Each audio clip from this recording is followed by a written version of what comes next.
I don't know if I'm gonna survive this video. It's hot and I'm dying. My hair is down. Why? Because I want to look cute.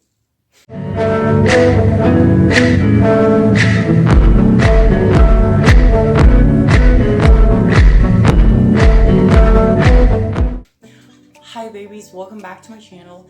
Today I want to talk about a question I get asked all the time.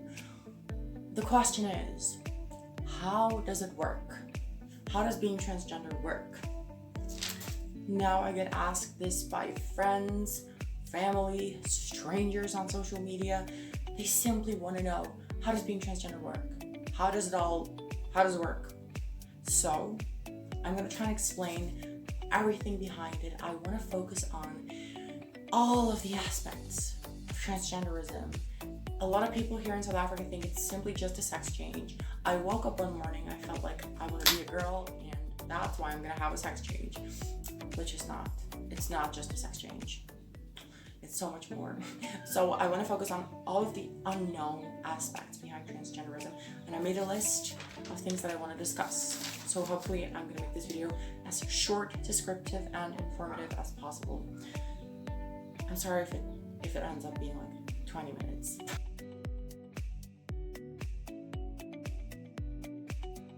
Okay, so first off, what does it mean to be transgender? Excuse me, what?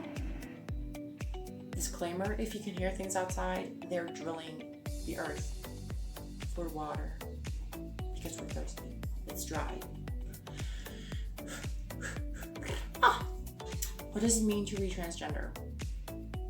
Transgender is a descriptive term for someone, an individual, transitioning from one sex or gender to another. Technically, you cannot transition from sex to another sex, but from gender to gender, ka-ching. Okay, so the main idea of this video for me is to convey the information that being transgender isn't simply just a sex change. Okay.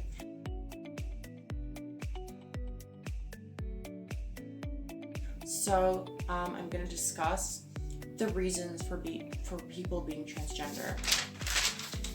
The reason for people being transgender, scientists have done a lot of research, and the reason for people being transgender, arguably, is due to a hormonal imbalance in the first trimester of pregnancy when the transgender individual, still a fetus, gets exposed to hormonal imbalances, which causes the transgender brain to change from the biological sex it's supposed to be matching to the opposite. So in my case, my brain is supposed to be matching my biological male body, but hormonal imbalance caused it to be a female. And so the structure and the function of my brain is actually female, and scientists have proven that, and scientists and doctors, of course, have proven that with brain scans and tests they've done, like the hypothalamus's reaction to androstenedione in the female brain is typically obviously different than in the male brain. Capiche? ASAP Science did a video with Gigi Gorgeous where they explained the science behind what it means to be transgender, the whole scientific aspect of transgenderism, and I'm gonna link that video down below, so please go check it out. But I'm just gonna quickly explain what they said in the video if you do not want to check it out and you just want to see me on your screen. So I need a white lab coat to act like I'm a scientist. Okay, so basically there are differences between male and female brains. In the male brain, the cerebrum, cerebellum, and the hippocampus areas are bigger. In the female brain, there are higher density left frontal lobes, and there is higher density in the left frontal lobe, and larger volumes in the right frontal lobes. Those are the differences. Now, as I've said before, scientists have shown us that transgender brains are more similar to the opposite sex than their own biological sex. So in my case, my brain would be functionally and structurally female.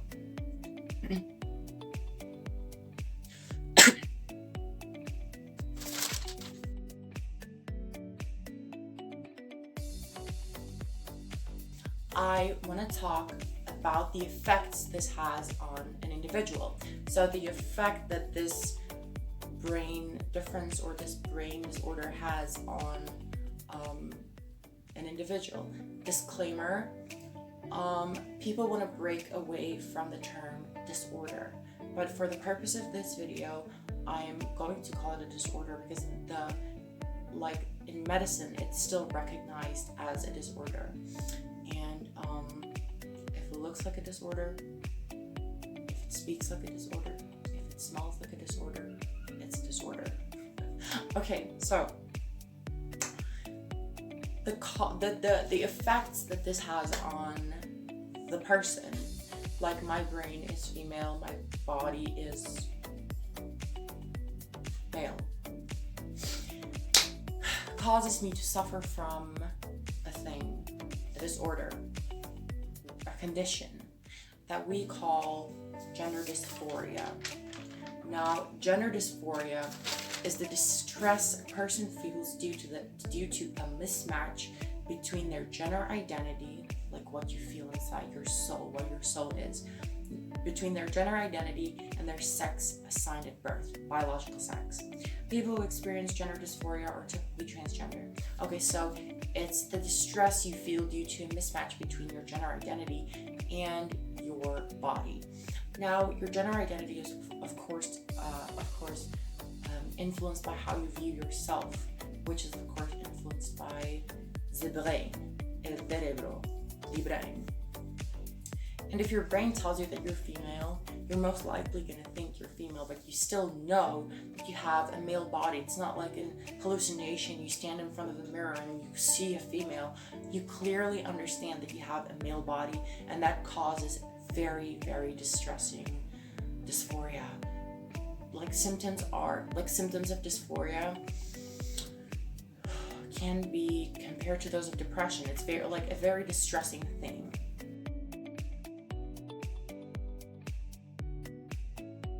The cure of transgenderism or gender dysphoria. So the only known working cure for this is transitioning. Now, there are certain different ways of transitioning. You can transition socially, which just means you go full-time as the opposite gender. I've been living full-time as a female for 2 years now, and I've socially transitioned. Then you can transition medically. Medical transition includes hormone replacement therapy, which I'm going to explain now, and surgery. Basically, that's it. So hormone replacement therapy is when you block out the hormone your body naturally produces, and you take hormones of the opposite sex to make you appear more so, in my case, as a female. And I don't know how that's been working. Please tell me, leave a comment.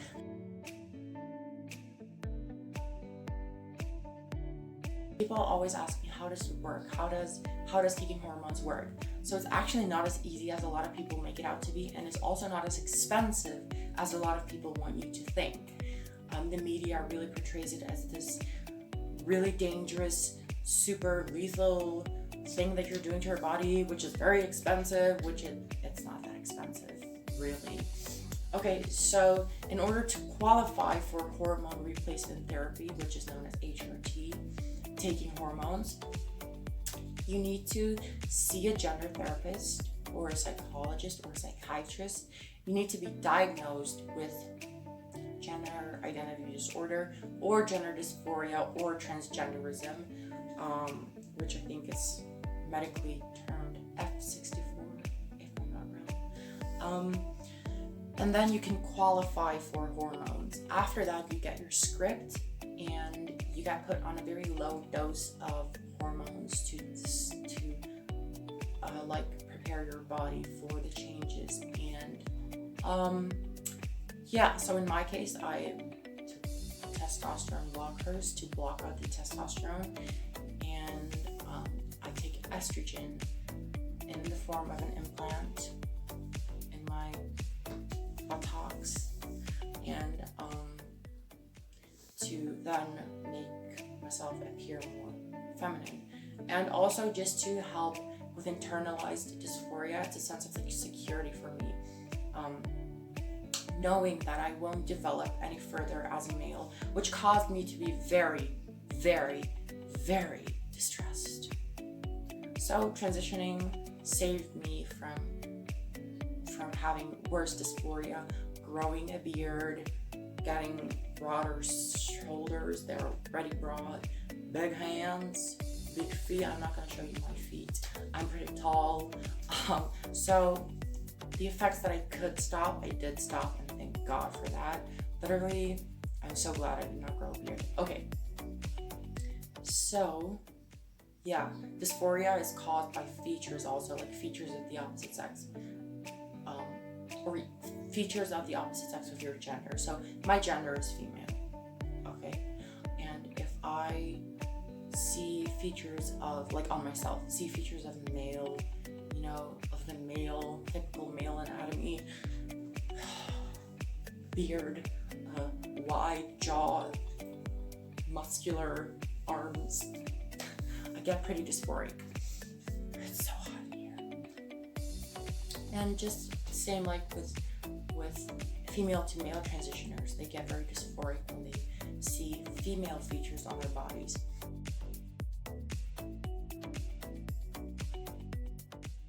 To get to the last point, the sex change, the snip. Have you had the snip yet? Have you had the snip yet?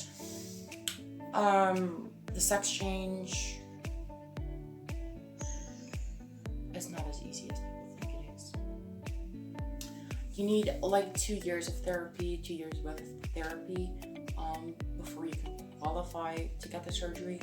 You need to really be sure that this is what you want. You need a bunch of referral letters. You need a lot of money because it's expensive to have the surgery.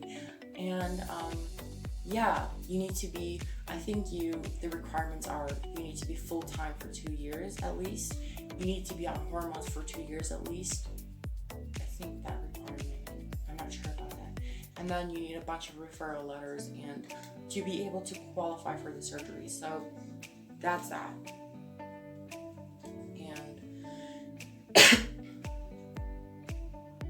I'm gonna link a video down below of the surgery, the male to female surgery. It's an animation. You can go watch it. It's just an animation. It's not the real deal because you wouldn't be able to stomach the real deal. Believe me, I wasn't able to.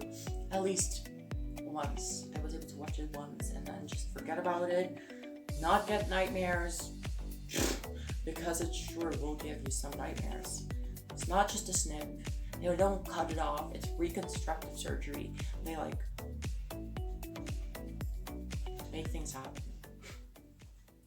Okay, so I think that's it. Go watch the video. I'm gonna link down below of ASAP Science and the animation if you want to know more.